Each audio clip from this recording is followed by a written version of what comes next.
लोकसभा चुनाव 2024 में पश्चिम चंपारण लोकसभा सीट से निर्दलीय चुनाव लड़ने का ऐलान कर चुके यूट्यूबर मनीष कश्यप बीजेपी में शामिल हो रहे हैं।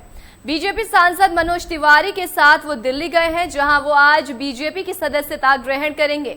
उन्होंने कहा कि अपनी मां के कहने पर मैंने ये फैसला लिया है। वैसे भी मेरी विचारधारा भारतीय जनता पार्टी से काफी मिलती है। मनीष कश्यप ने बीजेपी में शामिल होने की पुष्टि करते हुए कहा, मेरी विचारधारा बीजेपी से मिलती है, इसलिए मैं बीजेपी में शामिल हो रहा हूं।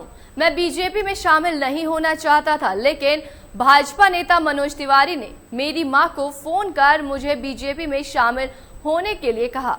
मैं अपनी मां की बात को नहीं टाल सकता था। मनीष कश्यप ने कहा, जी हां, मैं आज बीजेपी में शामिल हो रहा हूं। बीजेपी के सामने मैंने जो भी शर्त रखी है, बीजेपी ने वो सारी शर्तें मान ली हैं। मेरी लड़ाई भाजपा से नहीं थी, क्योंकि मेरी विचारधारा बीजेपी से बखूबी मिलती है। मेरी मां भी यही चाहती है, इसलिए मैंने भारतीय जनता पार्टी में जाने का फैसला किया है।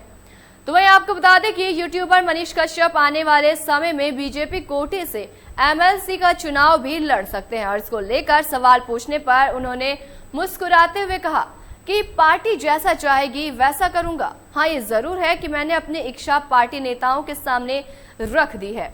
उम्मीद करता हूं कि मेरी इच्छा का पूरा ख्याल रखा जाएगा।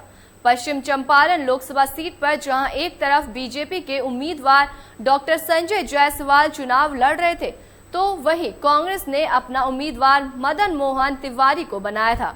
इसके साथ ही इन दोनों के बीच एक मनीष कश्यप चुनाव मैदान में अपने भाग्य को आजमा रहे थे। लोगों से जनसंपर्क में थे, जिस वजह से भारतीय जनता पार्टी की परेशानी बढ़ गई थी। अब बीजेपी ने उन्हें पार्टी में शामिल करने के लिए दिल्ली बुलाया है और वो आज बीजेपी में शामिल होंगे।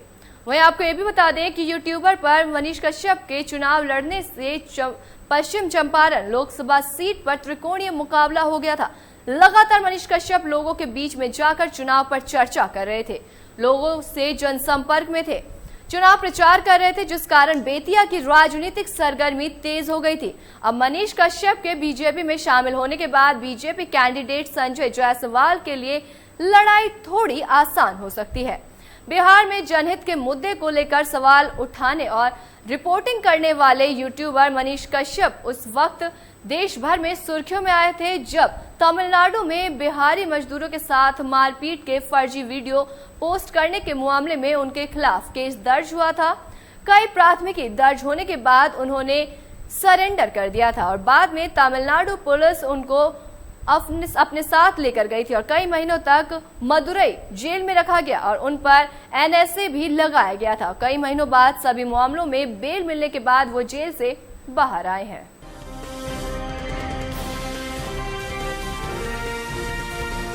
केलांचल टाइम्स, हर खबर पर हमारी नजर।